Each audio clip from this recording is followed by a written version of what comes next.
in fine, une tarification dynamique, elle avoue une forme de ségrégation dans le temps, en orientant les publics les moins favorisés vers les créneaux qui sont les moins intéressants. Et je ne sais pas si ça s'articule très bien avec la notion de service public que nous sommes censés véhiculer. Voilà, c'est juste une piste que je voulais vous soumettre. Alors après, maintenant que nous avons parlé d'immédiateté, parlons de la problématique de la singularité qui accompagne l'ère du numérique.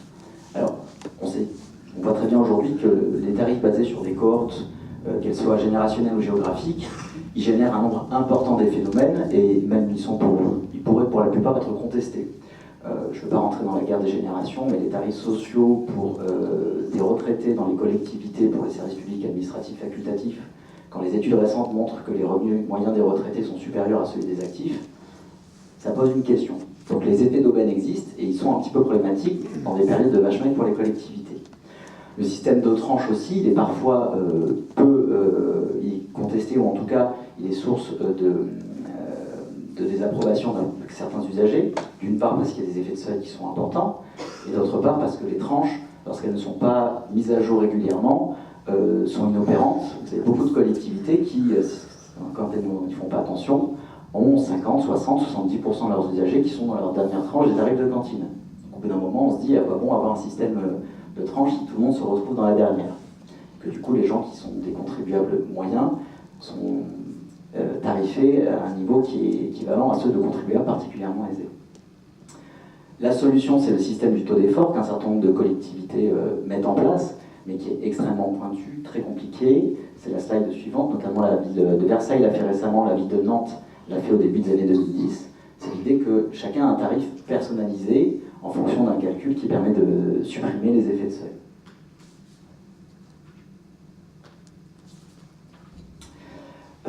Second point sur la problématique de la singularité, c'est l'appréciation des facultés en elles-mêmes. Jusqu'à présent, on était toujours basé sur des revenus, retraités ou pas. Le revenu fiscal de référence, le quotient familial qui a le mérite de marquer un critère de charge important, voire certaines collectivités qui font un travail sur le reste à vivre en amputant du revenu un loyer théorique ou d'autres charges fixes qui dépendent en fait de la nature du territoire. Et la question qu'on peut se poser, c'est est-ce que les flux non exceptionnels de dépenses ou de recettes suffisent-ils aujourd'hui à apprécier la capacité des usagers à payer les services qui leur sont rendus? On ne va pas rentrer dans ce débat-là, mais le capital reste aujourd'hui un facteur discriminant important, peut-être autant que les revenus, dans la qualité de vie des citoyens en France. Je le serai, voilà, je peux en parler pendant des heures. Dernier point sur l'impact de l'ère du numérique sur le questionnement des relations tarifaires, donc après la problématique de l'immédiateté, l'exigence d'immédiateté de l'usager, après la revendication en matière de singularité des usagers, c'est plus généralement la question de l'excluabilité. Donc, vous le savez, c'est ce qu'on appelle, ce que Robert Herzog appelle la gratuité technique. On ne peut pas mettre en place de tarification des services publics sur les biens publics purs, c'est-à-dire des biens pour lesquels il n'y a pas de rivalité et pas d'excluabilité des usagers. Et il se trouve, alors bon, vous me permettrez de vous amener dans le champ de la science-fiction ce jour de sortie du dernier Star Wars, que les évolutions techniques et l'ère du numérique nous amènent à une fragilisation de la frontière entre ce qui est excluable et ce qui ne l'est pas. Je vais prendre un exemple extrêmement simple, quoique un peu... ce qui relève aujourd'hui de l'exclusion technique, on pourrait changer. On parle toujours de biens publics purs, on utilise souvent l'éclairage public. Si demain on est tous équipés d'une carte bancaire ou d'une puce individuelle, et que l'éclairage public est modulé en fonction de notre passage dans la rue, avec un éclairage minimal, mais un éclairage de confort pour les gens qui passent, bon, on en rigole aujourd'hui, on en parlera peut-être dans 10 ans, mais en tout cas, les évolutions techniques rendent ces questionnements qui étaient impossibles depuis des siècles, possibles. Et le problème, c'est que notre réflexion n'est pas au niveau des avancées techniques. La gratuité politique qu'on pourrait appliquer dans ce cas-là, qui est le fruit d'un arbitrage sur des choix de société, elle ne s'est jamais posée sur les biens pour lesquels il y avait une excluabilité technique. Donc, aujourd'hui, on est un petit peu dans des problématiques qui nous semblent loin, mais globalement, l'histoire a montré que quand il y avait un changement de catégorie dans la grille de Samuelson, c'était jamais un changement qui était doux, c'était un changement qui était souvent violent, et en termes intellectuels aussi. Donc c'est en tout cas un début de réflexion qu'on doit avoir Qu'est-ce qu'on doit faire quand la technique permet de mettre en place une excluabilité qui n'existe pas? Il y a un exemple moins complexe que l'éclairage, c'est tout simplement les péages urbains. Il y a des cinquantaines d'années, on disait mais on ne peut pas faire de péage urbain, c'est trop compliqué, il faudrait... Aujourd'hui, c'est des caméras qui prennent les plaques électriques. Donc les évolutions techniques ont permis de rendre excluable un service qui ne l'était pas. On a eu une réflexion pour savoir si on pouvait le faire. Mais le problème, c'est que dès que l'excluabilité émerge, en période de carence et de manque de fonds publics, le premier réflexe, c'est de mettre en place le tarif. Donc il faudra que les réflexions avancent à un niveau aussi rapide que les évolutions techniques en la matière si on ne veut pas arriver à des mauvais choix de société. Je vous oriente pour ce point vers la dernière slide. Je suis désolé, je le cite souvent, mais c'est une phrase que j'aime beaucoup, c'est Jeff Goldblum dans Jurassic Park, qui dit aux scientifiques, vous êtes tellement demandé si vous pouviez le faire que vous n'êtes pas demandé si vous deviez le faire. Et donc il y a certains domaines en matière de services publics où l'excluabilité pourrait être économiquement possible et techniquement possible à l'avenir. Il faudra se préparer à se poser ce type de questions. En guise de conclusion, après avoir évoqué ces 3 points qui sont les 3 points de l'ère du numérique à mon sens, immédiateté, singularité, excluabilité, quelques pistes d'ouverture. Je vous ai parlé finalement de forfaits extrêmement précis avec un taux d'effort. J'aimerais conclure sur ça. Finalement, le forfait, c'est pas si mal. Dans certaines situations, le forfait qui est très critiqué pour son manque de prise en compte de la capacité contributive des usagers, il fait sens, notamment parce qu'il est un facteur de solidarité géographique. Il n'y a pas longtemps, il y a le conseil départemental de Gironde qui a fait une grande campagne de pub sur sa politique en matière de collège. Et l'un des volets de cette publicité, c'était en Gironde, tous les enfants payent le même prix la cantine. Alors on pourrait dire, c'est pas très moderne, aujourd'hui on est plutôt en train de se dire il faut que chaque enfant paye en fonction des capacités contributives de ses parents et autres. Ben non, ils ont fait le choix d'avancer dans une logique de solidarité géographique en disant l'enfant qui est au fin fond de la campagne et l'enfant qui est à Bordeaux, il paye le même prix de la cantine. Donc finalement, dans cette recherche de complexité, qui est très stimulante intellectuellement pour les gens qui la mettent en œuvre, il ne faut pas oublier que parfois des solutions simples peuvent aussi être des solutions appréciables. L'autre point, c'est que le numérique est un facteur aussi qui nous permet d'avancer dans tout ce qui est comptabilité analytique et donc de connaissance du coût. Donc, très souvent, quand on connaît le coût, après, il y a immédiatement une réflexion sur le tarif qui est mis en œuvre, parce que c'est le choix de la répartition de la charge entre l'usager et le contribuable. Après, des fois, il faut aussi se poser la question, est-ce que cette connaissance du coût, est-ce que cette connaissance concrète est une bonne chose? Et puis le dernier point, la discrimination tarifaire, elle peut favoriser les formes de solidarité. La question que je voudrais poser, c'est est-ce que c'est vraiment son rôle? Est-ce qu'elle est là pour pallier aux carences du système redistributif au sens large? Est-ce que le simple fait qu'on se pose la question d'une différenciation tarifaire pour la cantine, c'est pas acter le fait qu'à un niveau plus haut, un niveau primaire, en termes d'impôts nationaux et de redistribution nationale, on n'a pas raté certaines étapes? Voilà, je vous remercie pour votre attention.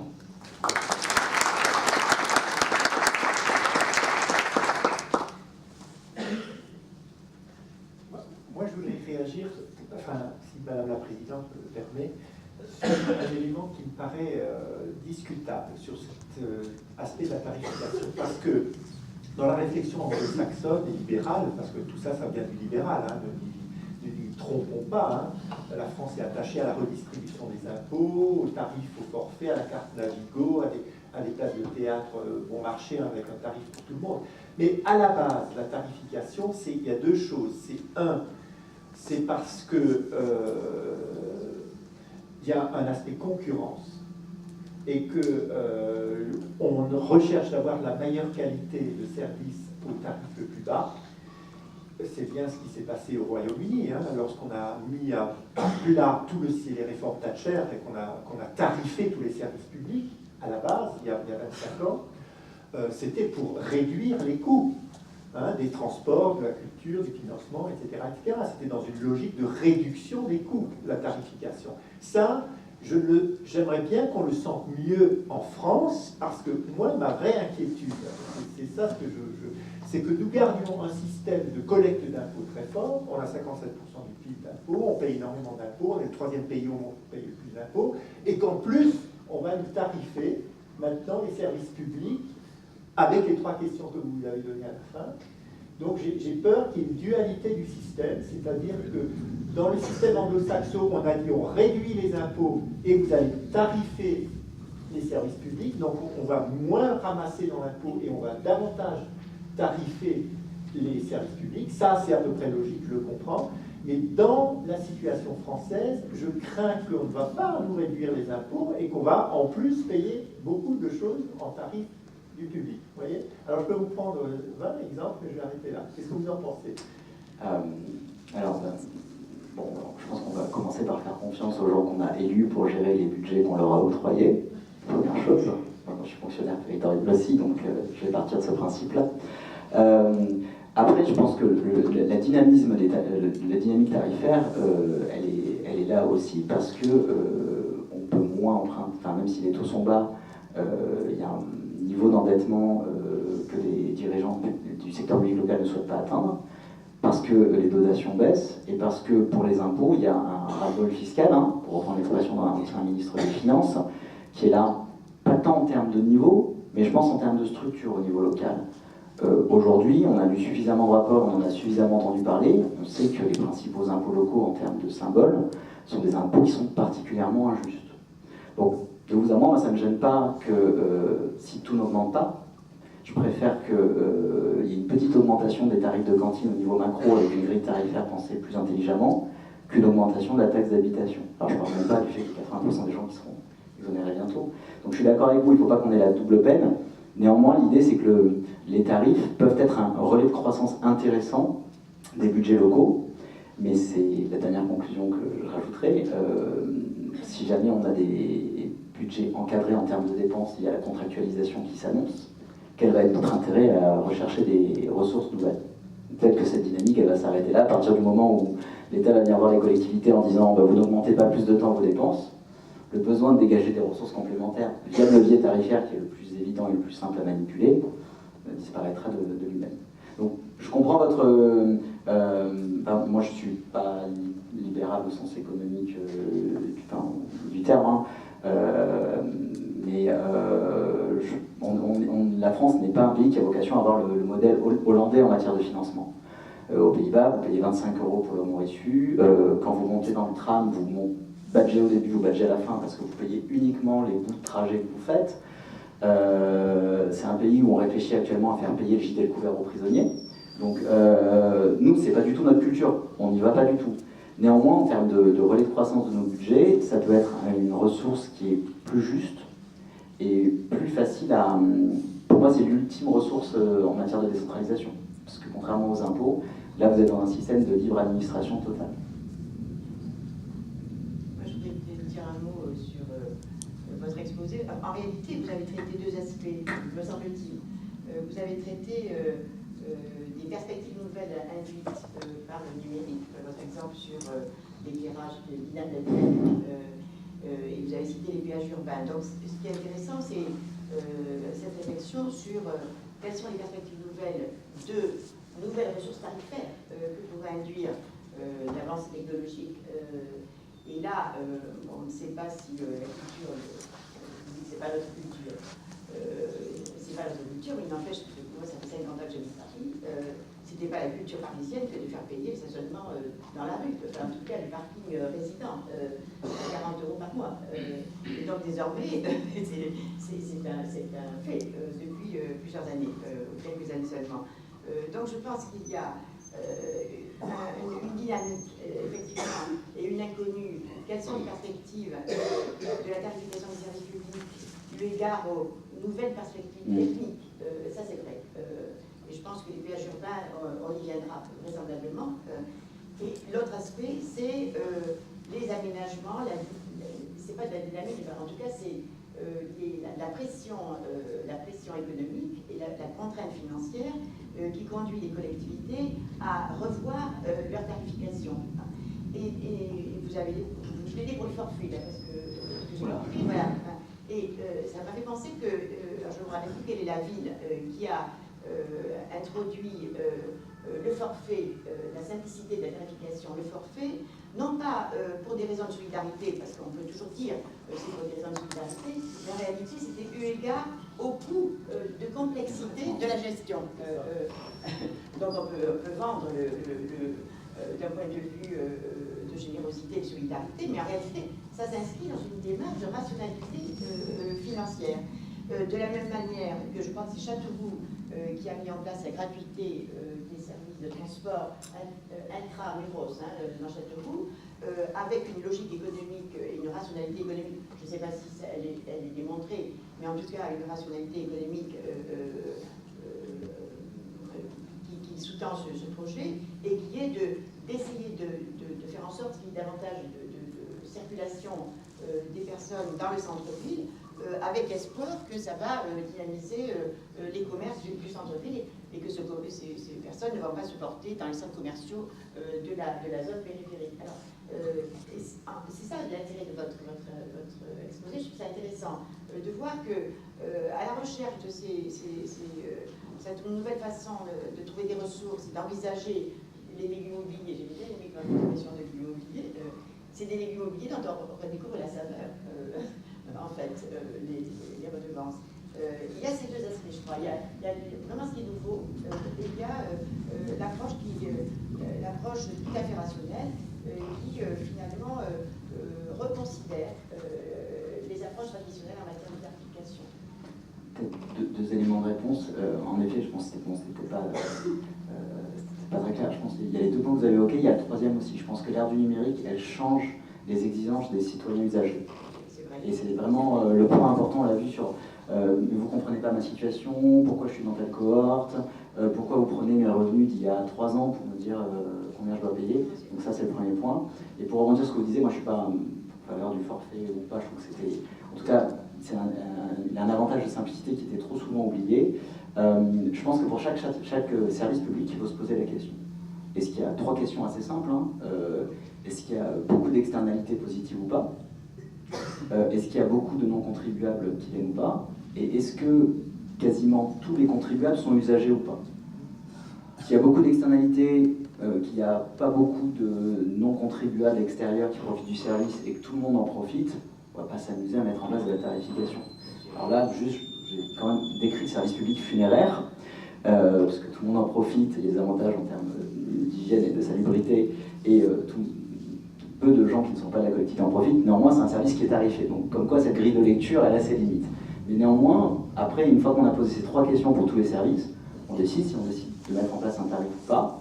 Et après, comment ce tarif au niveau global, on le répartit entre tous les usagers en fonction de...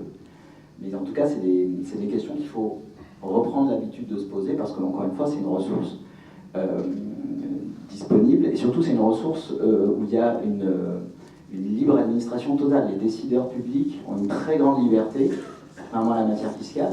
Alors c'est liberté et responsabilité, c'est la limite et la difficulté de l'exercice.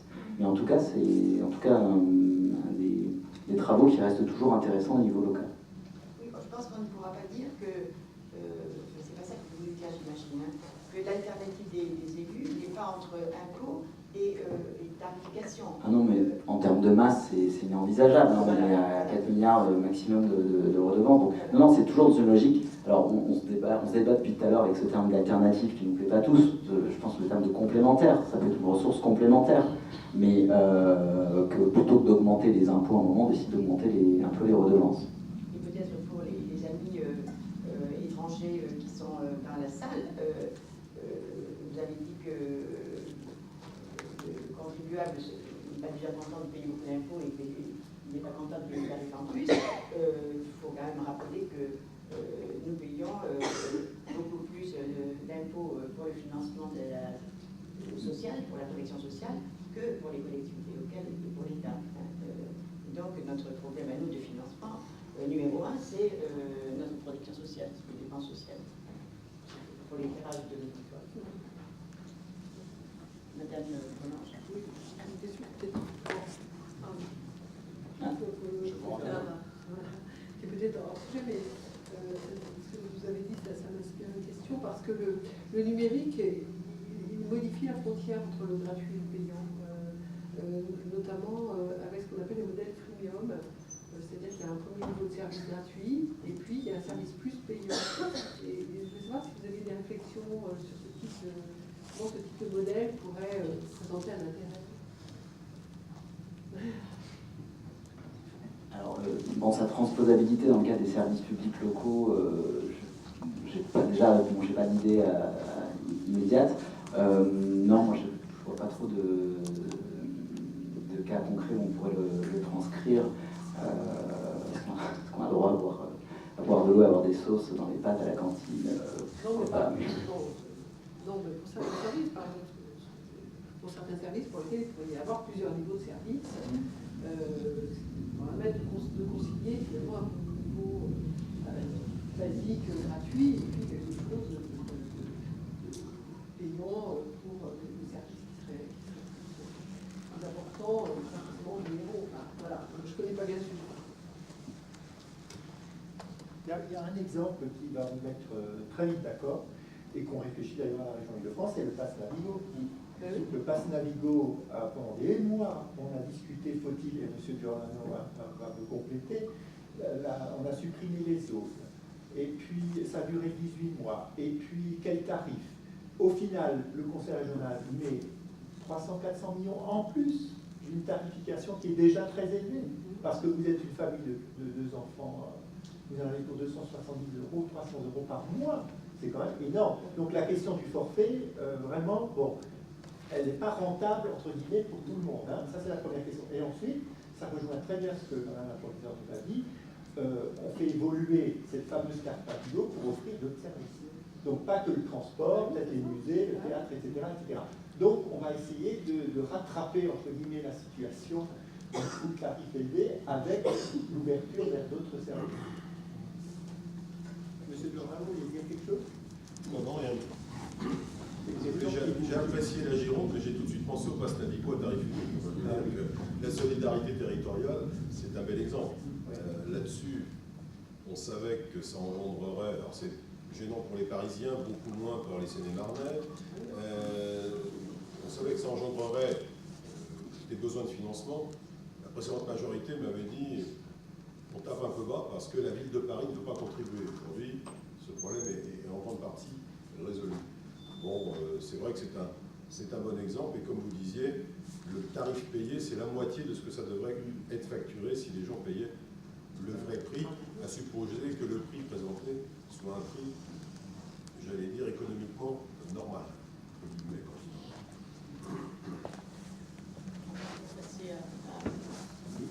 La ressource traditionnelle qui est la fiscalité. C'est M. Dehaene qui va parler de l'adaptation de la fiscalité indirecte. Oui, indirect, tout à fait.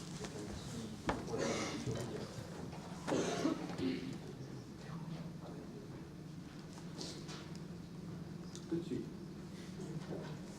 La présentation fiscale. C'est ça. Voilà, c'est bon.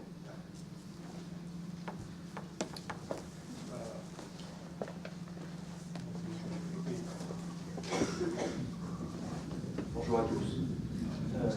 Quand j'interviens au titre de la mairie de Paris, je précise aussi que, comme ce colloque est organisé avec la FIGES, je participe aussi des travaux du groupe de travail fiscalité et dotation de la FIGES. Alors, le sujet sur l'adaptation de la fiscalité au numérique, le sujet est large, et donc j'ai dû faire des choix. En introduction, l'intérêt c'est de pouvoir balayer certains des rapports qui ont pu intervenir au cours des dernières années sur les rapports entre les acteurs du numérique et la fiscalité de manière générale. Alors, 2 définitions. Une première définition, c'est celle de la plateforme numérique. C'est une définition qui a été qui est intervenue dans le cadre de la loi pour une république numérique, qui est présente dans le code de la consommation. Alors la notion qui est présente dans la loi aujourd'hui, c'est la notion d'opérateur de plateforme en ligne. Alors, je vais lire la définition telle que fixée par le législateur. En gros, il y a 2 éléments. Alors, le législateur définit ces plateformes, ces opérateurs de plateforme, comme toute personne physique ou morale proposant à titre professionnel, de manière rémunérée ou non, un service de communication au public en ligne, reposant sur 2 solutions, soit sur le classement ou le référencement au moyen d'algorithmes informatiques de contenu, de biens, de services, le service proposé ou mis en ligne par des tiers, et deuxième élément qui nous importe un peu plus, ou la mise en relation de plusieurs parties en vue de la vente d'un bien, la fourniture d'un service, ou de l'échange ou du partage d'un contenu, d'un bien ou d'un service. En gros, le Conseil d'État, dans un rapport récent qui date de septembre dernier, qui est intitulé « Puissance publique et plateforme numérique, comment accompagner l'ubérisation », en fait, il a trouvé une définition qui est assez simple. définit finalement ces plateformes comme un espace virtuel délimité dans lequel des personnes se mettent en relation et peuvent échanger. Et en gros, cette plateforme, elle crée des échanges virtuels qui ont vocation à se prolonger dans le monde réel. Alors, il y a 5 catégories de plateformes qui sont définies par le Conseil d'État, je vais les citer rapidement. La création de biens communs sans dimension économique, type Wikipédia, l'économie contributive, un exemple de Coyote, produit un service qui est co-construit par les utilisateurs, des plateformes qui se fondent sur le partage de frais et qui ne génèrent pas en fait de bénéfices, qui font juste rentrer dans les frais comme Blablacar. Après, des services, enfin, des plateformes qui mettent en relation des vendeurs et des consommateurs. Ensuite, des plateformes activités type Uber, c'est-à-dire elles fixent une part substantielle des conditions en fait, d'exercice de l'activité, puisque c'est la plateforme qui détermine les tarifs qui sont appliqués. Donc ça, c'est la première définition, c'est la notion de plateforme numérique. Pour revenir à un autre terme important, c'est la définition de la notion d'économie collaborative. Et donc là, je vais citer un rapport du groupe de travail du Sénat, de la Commission des finances du Sénat qui travaille sur l'économie numérique et qui dit que l'économie collaborative, c'est l'économie de ces plateformes en ligne. Il y a plusieurs caractéristiques. D'abord sur les formes d'organisation du travail, qui posent notamment la question de la frontière entre le travail indépendant et le salariat, et également des formes d'organisation d'échanges nouveaux, avec la notion de réseau là, qui a été évoquée tout à l'heure. C'est une économie qui est protéiforme, parce qu'elle peut prendre plusieurs formes, sous la forme de dons, de troc, de location, de prêts, dans des domaines qui sont variés, la mobilité, le logement, les biens de consommation, les services entre particuliers, même l'enseignement. Alors l'économie collaborative, qu'est-ce que ça représente en fait aujourd'hui? Sur les dernières données là, qui sont disponibles, en Europe, on considère que l'économie collaborative, c'est 28 milliards de revenus qui ont été générés en 2015, et ce niveau, en fait, il a doublé en l'espace d'une année. Et dans cette étude, en fait, qui avait été commandée par la Commission européenne à un institut anglais, l'institut évaluait le niveau de ressources, enfin de revenus générés par cette économie à plus de 500 milliards d'euros en 2025. Alors en France, ça représente c'était sur une autre source d'information, ça représentait à peu près 3,5 milliards en 2015 avec un triplement qui était attendu en 2018. Donc en fait, le développement de l'économie collaborative, et là je vais reprendre les propos du Sénat, en fait elle remet en cause, et ça reprend les propos introductifs du professeur Bouvier, ça remet en cause notre système social et fiscal, parce que ça bouleverse les activités traditionnelles. Je citais le rapport, le titre du rapport du Conseil d'État qui parle d'ubérisation de l'économie, avec le développement d'un réseau d'entreprises innovantes et collaboratives, le remplacement aussi, je dirais, d'intermédiaires traditionnels par des plateformes qui vont organiser une multitude de travailleurs indépendants, et puis aussi dans une logique aujourd'hui d'aspiration des différents acteurs à un autre rapport au travail et une plus grande liberté individuelle. Alors, le système fiscal en vigueur, parce qu'on revient là sur le titre de l'intervention, en fait, le système fiscal, il apparaît comme inadapté à cette économie collaborative, parce qu'on l'a dit tout à l'heure, un échappement à l'impôt national, l'impôt sur le revenu, à l'impôt sur les sociétés, à la TVA, une forme de concurrence déloyale qui se met en place vis-à-vis des acteurs de l'économie traditionnelle, et aussi, ce que dit le Sénat, parfois aussi des règles actuelles, fiscales, qui peuvent, si elles sont appliquées, peuvent conduire, en fait, parfois à condamner ces activités, parce que par exemple, il y a des éléments de taxation sur les revenus au premier euro, ce qui peut poser des difficultés sur la viabilité, je dirais, de ces activités.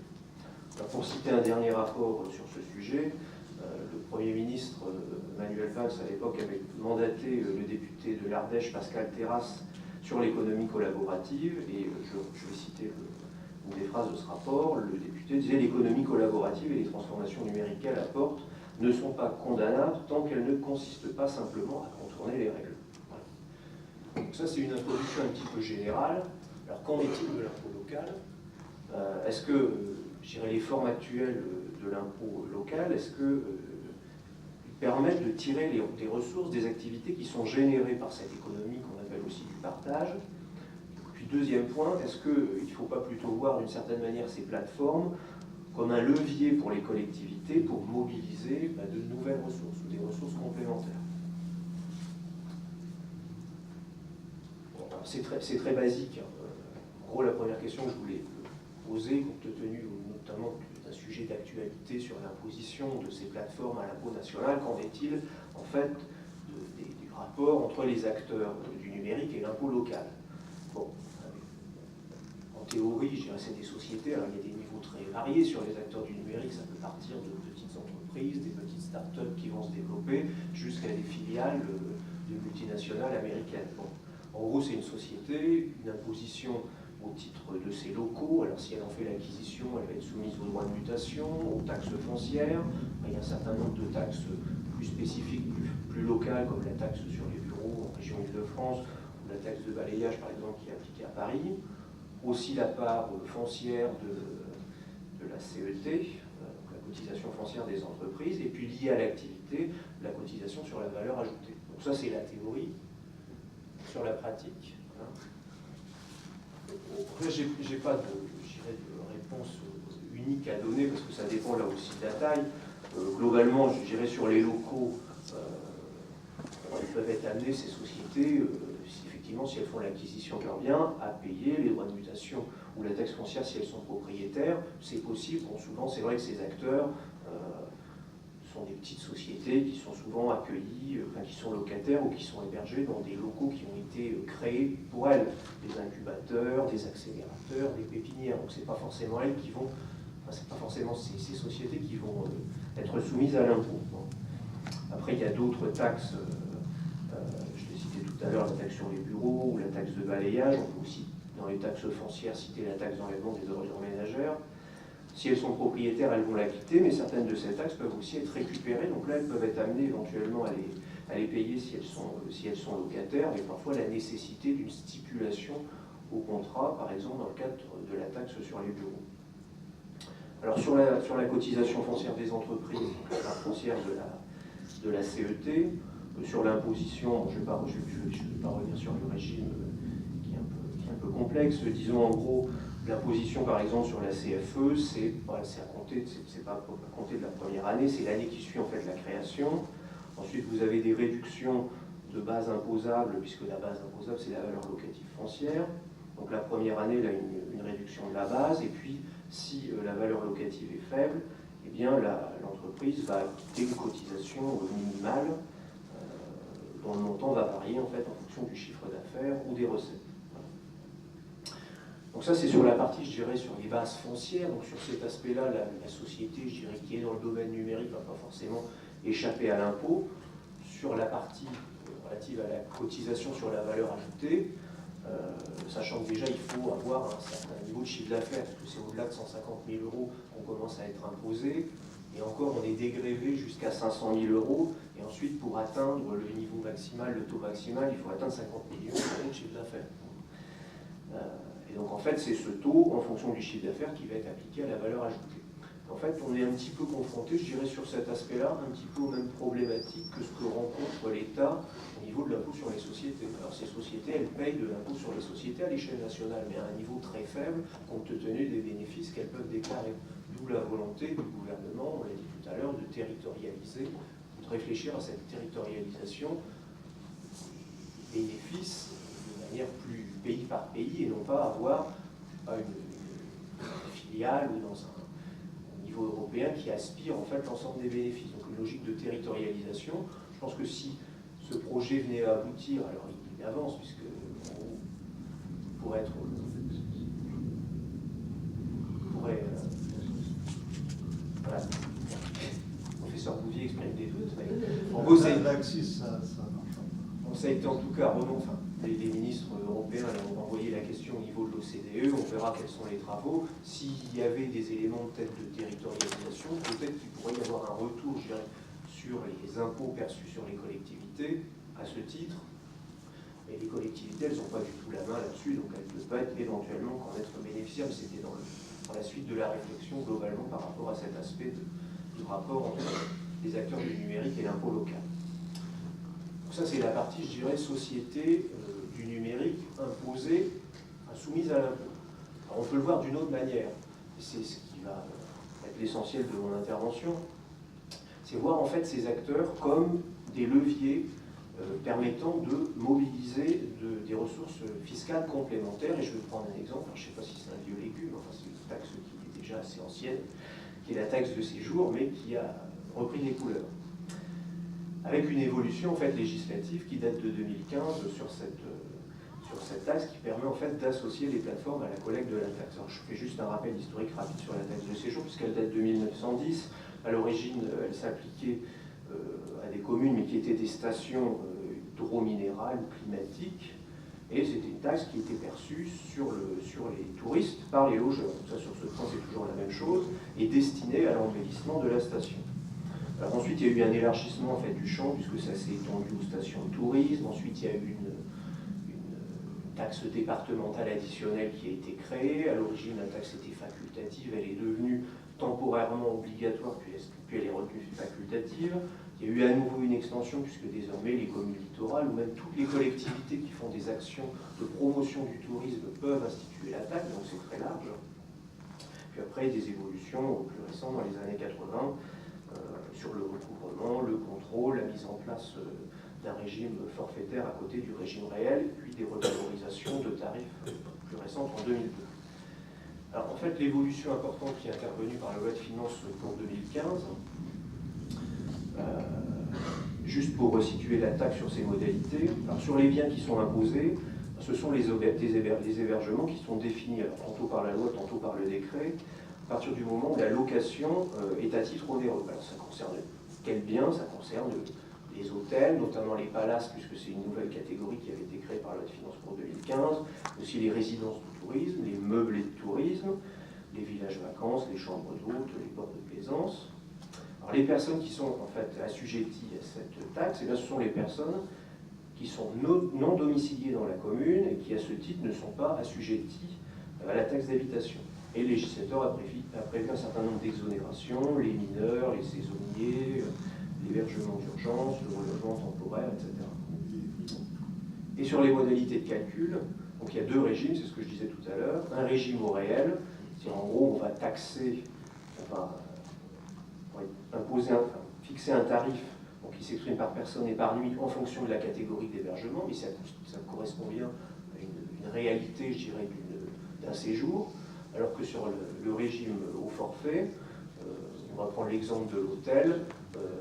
L'hôtel peut accueillir par exemple 50 personnes, il est ouvert, disons 12 mois ou 11 mois sur l'année, on va appliquer le tarif et on va appliquer ce tarif à cette occupation sur la période d'ouverture en appliquant un abattement.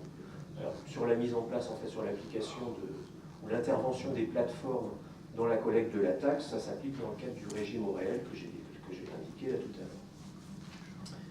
Alors, quelles sont les principales dispositions qui ont été introduites dans la loi de finances pour 2015 concernant les plateformes en ligne? Alors, il y a plusieurs éléments. D'abord, les plateformes, elles peuvent collecter, parce qu'en fait, en gros, la taxe porte sur les touristes et elles sont en principe collectées par les logeurs. Alors, ce qu'a prévu la loi, c'est que les plateformes peuvent désormais collecter la taxe de séjour et la taxe départementale additionnelle sur habilitation du logeur. Donc c'est ce qui se passe en fait sur Airbnb, puisque désormais, sur les locations qui ont lieu sur cette plateforme, eh bien c'est Airbnb qui va collecter la taxe en lieu et place du logeur. Airbnb a fait évoluer ses conditions générales d'utilisation pour permettre en fait cette habilitation. Deuxième élément, je dirais spécifique aussi sur les plateformes en ligne, c'est qu'elles vont reverser une fois dans l'année la taxe avant le 1er février de l'année au comptable assignataire de la commune. Et donc en fait elles ont là aussi une dérogation, parce que tout à l'heure je disais elles peuvent collecter la taxe, ce n'est pas une obligation, c'est une faculté. Et là elles vont reverser la taxe selon là aussi un calendrier qui leur a été adapté ou qui leur a été prévu spécifiquement, et donc elles ne respectent pas nécessairement les calendriers de versement qui sont arrêtés par les collectivités. Ensuite, elles sont amenées à exécuter les obligations déclaratives qui tombaient aux logeurs, puisqu'elles s'y substituent, et donc elles transmettent à l'appui de la taxe aux collectivités un état déclaratif, ce que doivent faire les hôteliers, les logeurs de manière traditionnelle, mais là aussi selon des dispositions adaptées, puisque c'est un état déclaratif allégé. Je reviendrai sur l'aspect tout à l'heure après. cette question après. Donc ça, c'est des spécificités. Il y a un autre élément spécifique qui a été prévu dans la loi, c'est que depuis le 1er mars 2017, eh bien, les plateformes sont tenues d'informer les logeurs sur les obligations fiscales et sociales qui découlent des revenus qui sont tirés de l'utilisation des services, avec un dispositif de certification spécifique qui est prévu par la loi. Donc ça, c'est le cadre avec les dispositions spécifiques sur la taxe de séjour concernant les plateformes. Alors sur la mise en œuvre concrète, c'est la finance pour 2015, ça a commencé à être mis en place en France en 2015 avec Airbnb qui a commencé à collecter la taxe à compter du 1er août 2015 à Chamonix, puis qui l'a collectée à Paris à partir du 1er octobre avec une recette qui était limitée, je dirais 1,2 million d'euros. En 2016, Airbnb a continué à élargir en fait les collectivités sur lesquelles, les territoires sur lesquels elle a décidé de percevoir la taxe, en élargissant à 18 nouvelles villes, à compter du 1er août 2016, les principales métropoles, Bordeaux, Lille, Lyon, Marseille, avec une collecte là qui représentait à peu près un peu plus de 7 millions d'euros. Et sur 2017, poursuite de cet élargissement avec 31 nouvelles villes concernées, une autre plateforme qui s'appelle Abritel Homeway qui a aussi commencé à collecter. Alors en fait, pour l'instant, il le fait par financement sur ses fonds propres, mais en principe, à partir de l'année prochaine, il devrait adopter le même dispositif qu'Airbnb, avec une collecte au niveau national, selon les derniers chiffres donnés là par Airbnb, qui est de l'ordre d'à peu près 10 millions d'euros, et Paris devrait percevoir à peu près 7 millions d'euros, ce qui représente à peu près 10% de la recette de taxe de séjour annuelle. Donc c'est pas négligeable. Sur le budget de la ville de Paris, c'est pas grand-chose, mais sur la taxe à proprement parler, c'est pas négligeable.